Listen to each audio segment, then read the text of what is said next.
एक शपथ जिसने दिया एक मजबूत नेतृत्व, एक नेतृत्व जिसने मजबूत की भारतीय विदेश नीति जिसके मार्गदर्शक सिद्धांत बने राष्ट्र प्रथम और वसुधैव कुटुंबकम।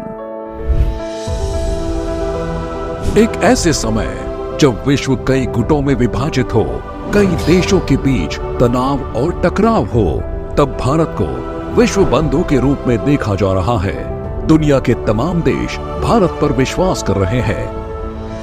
विश्व को जिस सक्षम, शक्तिशाली, दृढ़ निश्चयी और नेतृत्वकर्ता की जरूरत लंबे समय से थी, वो आज का भारत ही है। और ये सब संभव हो पाया है।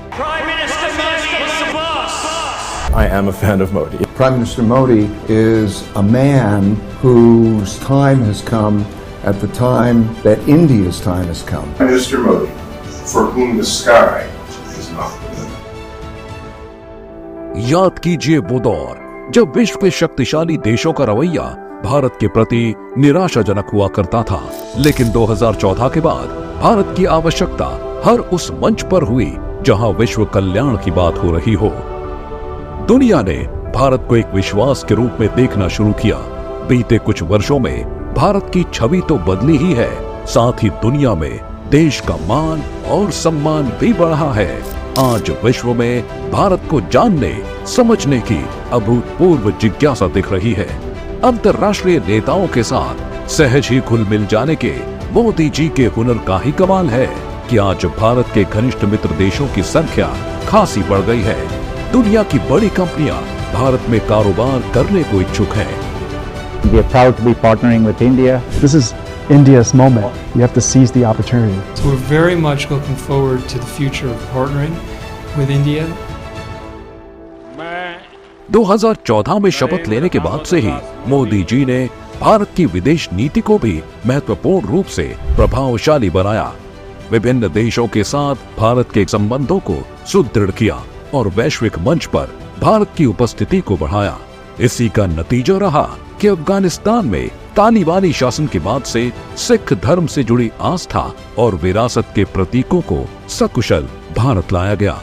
मुसीबत के समय श्रीलंका और तुर्की को हर संभव मदद देने के लिए भारत आगे आया।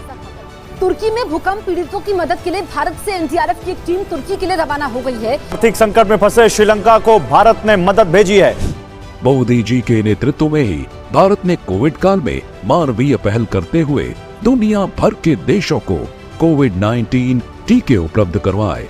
ये भारत का बढ़ता कद ही है कि रूस, यूक्रेन, इजराइल जैसे युद्धग्रस्त देशों से लेकर सिविल वॉर झेल रहे सूडान तक से भारतीयों को सकुशल वापस लाया जा सका। इतना ही नहीं, भारत अब तटस्थ नहीं है, बल्कि शांति के लिए मध्यस्थ की भूमिका के लिए तैयार है। अंतर्राष्ट्रीय मंच पर भारत की महत्ता में वृद्धि का एक कारण यह भी है कि मोदी सरकार ने पुरानी गढ़ी गई सीमाओं को लांघकर आत्मविश्वास भरे रवैये का परिचय दिया। भारत, ऑस्ट्रेलिया, जापान और अमेरिका का क्वाड समूह इसका बड़ा उदाहरण है। भारत में हुए G20 समिट के दौरान मोदी जी ने विश्व कल्याण के लिए one earth, one family, one future का मंत्र दिया। मोदी जी ने दुनिया को बताया कि भारत का विकास दुनिया के हित के लिए है। आज भारत ग्लोबल साउथ की मजबूत आवाज बनकर उभरा है। प्रधानमंत्री मोदी जी ने देश के आर्थिक हितों को प्राथमिकता देते हुए जटिल जियोपॉलिटिकल परिदृश्यों को कुशलता से संभाला। ये मोदी जी ही है जिन्होंने विश्व पटल पर भारत की नई छवि को गढ़ा है। अगले कुछ वर्षों में भारत विश्व की तीसरी सबसे बड़ी अर्थव्यवस्था वाला देश होगा। 2047 तक भारत ने विकसित भारत का लक्ष्य रखा है और मोदी जी के नेतृत्व में भारत ने उस ओर कदम बढ़ा दिए हैं।